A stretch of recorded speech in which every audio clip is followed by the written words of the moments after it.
When Andrew inherited an old, worn-down fishing cabin from his late grandfather, the mockery from his family was swift and merciless. His siblings had all received substantial sums of money, homes, and assets, while Andrew was left with what seemed to be little more than a crumbling wooden shack by the lake. They saw it as a joke, a final insult from the old man. Little did they know that the last laugh would belong to Andrew. He just needed to unlock the secret hidden within that cabin. Before we dive into the incredible twist, don't forget to smash that like button, subscribe to the channel, and click the notification bell so you never miss an amazing story like this. Andrew's grandfather passing away marked a deeply emotional moment for him. The two had always shared a close bond. The old man was more than just family. He was Andrew's mentor, a guiding force, and someone he admired greatly. When he died, Andrew felt the loss profoundly. His siblings, on the other hand, seemed more focused on what they would inherit. Their relationship with their grandfather had always been superficial, but when it came time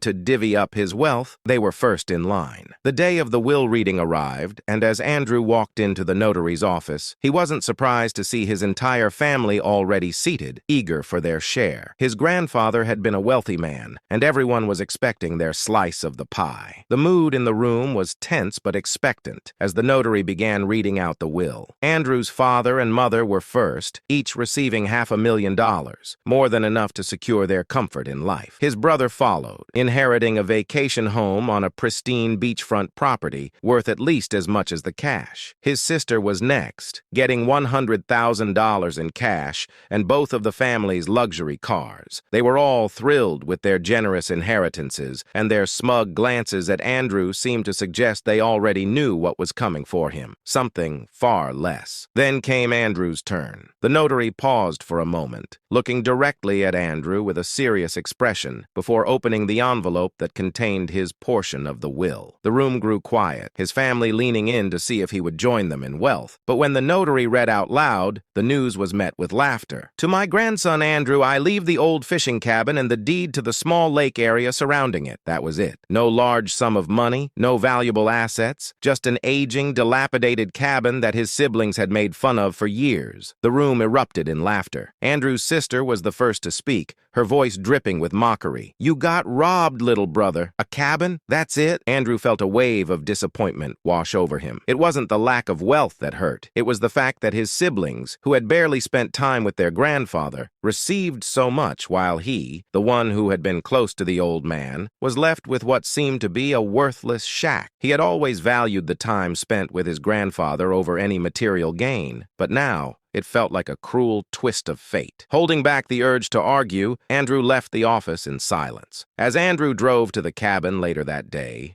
his mind raced with questions. Why had his grandfather left him this place? The cabin was old, decaying, and isolated. It didn't seem to hold any monetary value, but Andrew couldn't shake the feeling that there was more to this gift. His grandfather wasn't the kind of man to give something meaningless. There had to be a reason. When he arrived at the property, his suspicions seemed confirmed. The cabin looked just as he remembered it, run down, with broken windows and a sagging roof. The wooden walls were weathered and peeling, and the whole place had an air of abandonment. Yet as Andrew walked around the cabin, his curiosity grew. There had to be something here, something he wasn't seeing. His grandfather wouldn't have left him this place without a purpose. Andrew decided to take a closer look inside. The cabin was small, with just a single room filled with old furniture and a few of his grandfather's personal belongings. It smelled musty, like it hadn't been lived in for years. Andrew paced around, looking for any clues as to why his grandfather would choose to leave him this place. That's when he noticed something odd, a thick rug in the middle of the floor that seemed out of place in the otherwise bare room.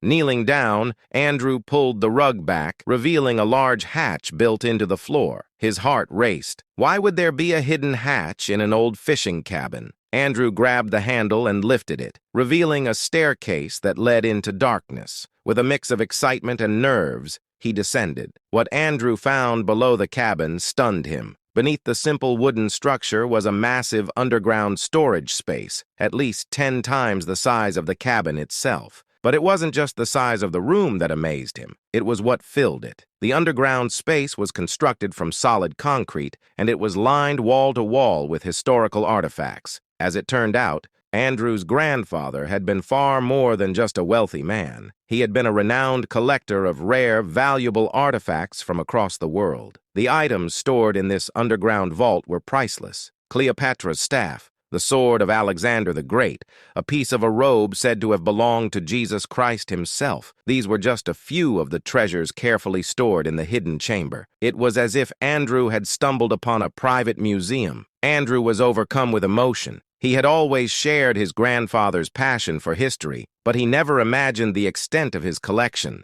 The artifacts were priceless not just in monetary value, but in their cultural and historical significance. It was clear that his grandfather had left him something far greater than a simple cabin. He had entrusted Andrew with his life's work, a collection that spanned centuries and told the story of humanity itself. The next day, Andrew couldn't keep the discovery to himself any longer. He told his family about the hidden chamber, and their reaction was predictable. They didn't care about the history or significance of the artifacts. They saw only dollar signs. "There must be millions in there," his brother exclaimed. "What are you going to do with all that money?" But Andrew had already made up his mind. "I'm not selling any of it," he said firmly. His family was shocked. To them, the value of the collection lay in the fortune it could bring. But to Andrew, it was much more than that. His grandfather had trusted him with this legacy, and he wasn't about to betray that trust for money. Instead, Andrew decided to turn the hidden chamber